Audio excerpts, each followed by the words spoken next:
सुल्तान महमूद गजनवी एक बादशाह था।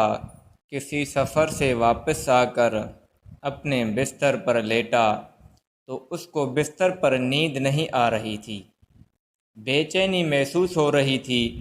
तो बादशाह था, वो समझ गया शायद किसी जगह पर जुल्म चल रहा है। उसी जुल्म की वजह से मुझे आज नींद नहीं आ रही।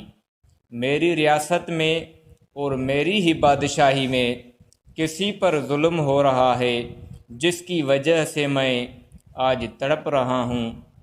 मुझे नींद नहीं आ रही। तो बादशाह सुल्तान महमूद गजनवी वज़ीर को अपने पास बुलाया और कहने लगा, जाओ किसी जगह पर जुल्म हो रहा है, जिसकी वजह से मुझे चैन नहीं आ रहा। सुल्तान महमूद गजनवी ने अपने वज़ीर को आर्डर जारी किया, आप अपने बंदों के साथ जाओ और किसी कोने में किसी भी जगह पर जो भी फरियादी मिले जिस पर जुल्म हो रहा है, वो हमारे पास ले आओ तो उनकी फरियाद सुने।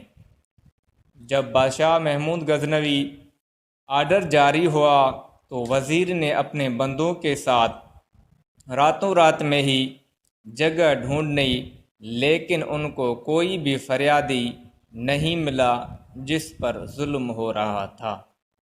चक्कर लगाने के बाद वज़ीर अपने बंदों के साथ बादशाह सलामत की दरबार में हाज़िर हुआ और अर्ज़ करने लगा, बादशाह सलामत, हमने तो कोई ऐसी जगह नहीं छोड़ी, हर जगह पर जाकर देखा, बल्कि कोई भी फरियादी नहीं मिला।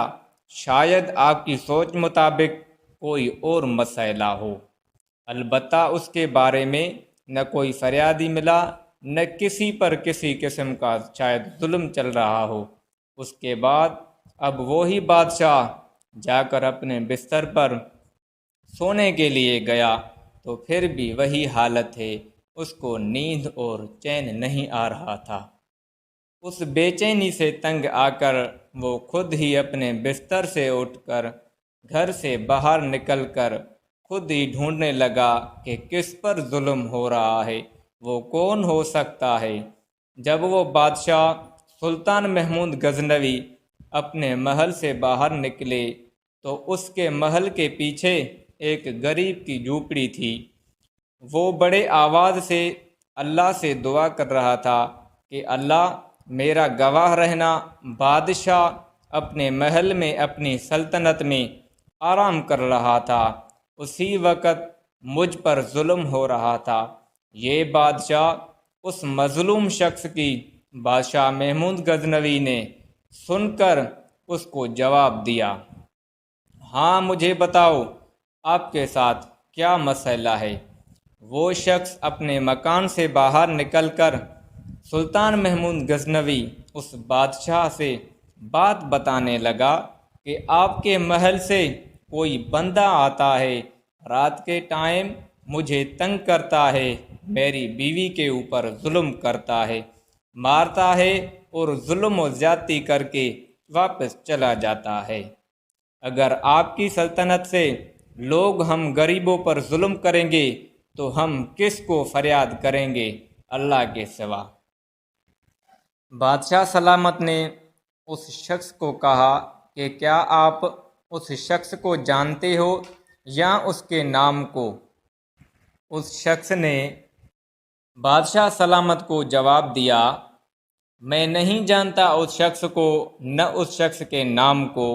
तो बादशाह सलामत ने उस शख्स को कहा कि कल वो शख्स अगर दोबारा आए आपके घर में तो सबसे पहले मुझसे शिकायत करना, उसके बारे में उस शख्स को कुछ नहीं कहना। बादशाह ने अपने वज़ीर को कहा कि जब ये शख्स शिकायत करने के लिए आए तो मुझे फ़ौरन बताना चाहिए। मैं नमाज में हूँ, किसी भी हालत में हूँ, लेकिन ये शिकायत मुझ पर ज़रूर पहुँचनी चाहिए। दूसरा दिन भी आया, लेकिन वो शख्स उस हरकत से बाज नहीं आया। फिर दूसरे दिन उस औरत पर जुल्म करने लगा तो उस शख्स ने बादशाह की तरफ शिकायत लगाने के लिए गया और बादशाह से मिला। उस शख्स ने बादशाह को ये बात बताई कि वो शख्स फिर हमारे ऊपर जुल्म करने के लिए हमारे घर में पहुंच गया है। बादशाह सलामत ने उस गरीब शख्स को कहा कि आप अपने घर जाओ, अपने घर की सारी लाइटें जो भी हैं वो बंद करो, पूरे घर में अंधेरा ही अंधेरा हो।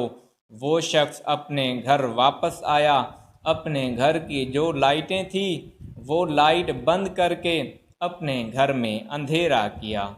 फिर बादशाह सलामत सुल्तान महमूद गजनवी अपनी फौज के साथ उस शख्स के घर पहुँचे। उस जालिम शख्स को पकड़कर तलवार से उसका सर कलम किया। फिर बादशाह सलामत ने हुक्म दिया कि सारे घर की जो लाइटें हैं वो जला करे, पूरे घर को रोशन करो। उसके बाद बादशाह सलामत सुल्तान महमूद गजनवी सजदे में गया। सजदे से उठकर शुक्र अल्हम्दुलिल्लाह पढ़ने लगा और उस गरीब शख्स से कहने लगा कि कोई खाने की चीज़ है आपके घर में, अगर है तो वो फ़ौरन ले आओ। उस गरीब शख्स ने हज़रत सुल्तान महमूद गजनवी बादशाह सलामत को जवाब दिया, मेरे घर में खाने की कोई और चीज़ तो नहीं, हाँ बल्कि मेरे घर में रोटी के खुश्क टुकड़े पड़े हैं। बादशाह सलामत ने उस गरीब शख्स को कहा, वहीं जो भी चीज़ है वो फ़ौरन ले आओ, मैं खा जाऊंगा। वो शख्स अपने घर के कमरे में गया। उसके घर में जो भी रोटी के खुश्क टुकड़े पड़े थे वो ले आए। वो बादशाह सलामत में पानी में भिगाकर वो खुश्क टुकड़े खाए। उसके बाद बादशाह सलामत से उस गरीब शख्स ने सवाल किया कि बादशाह सलामत, मुझे आपकी 3 काम समझ में नहीं आए। नंबर 1, आपने हमारे घर की लाइटें बंद करके अंधेरा करवाया, और दूसरा आपका सजदे में जाना, और तीसरा ये रोटी के खुश्क टुकड़े खाना। बादशाह सलामत, मुझे तो आप पर इतनी हैरत है कि आप बादशाह हो, आपके महल में तो अच्छे अच्छे और कीमती खाने तैयार होते हैं। बादशाह सलामत ने उस गरीब शख्स को जवाब दिया कि जो मैंने आपके घर में अंधेरा करवाया वो इसलिए कि जो आपके घर में जुल्म करने आता है कहीं वो मेरा बेटा तो नहीं, इसलिए कि अगर मेरा बेटा हो तो मैं अपने बेटे को भी उस जुल्म की सज़ा दूं। अंधेरा इसलिए करवाया कि मैं बाप हूँ, इस बेटे पर नज़र पड़ जाए तो मुझे रहम न आ जाए और आपके साथ नाइंसाफ़ी न हो जाए। दूसरा सजदा इसलिए किया कि अल्लाह पाक ने मुझे इतने बड़े गम से बचाया कि वो मेरा बेटा नहीं था, वरना मैं अपने बेटे को कत्ल कर देता। और तीसरा, ये खुश्क रोटी के टुकड़े इसलिए खाए कि जब से आपने मुझे ये फरियाद सुनाई थी उसी दिन से मैंने रोटी नहीं खाई, अपने आप पर खाना हराम किया था। जब तक इंसाफ नहीं करूँगा तब तक खाना मेरे लिए हराम होगा। ये थे किसी वक्त के बादशाह और हुक्मरान जो अपनी सल्तनत में इंसाफ के लिए अपने आप पर खाना पीना हराम समझते थे।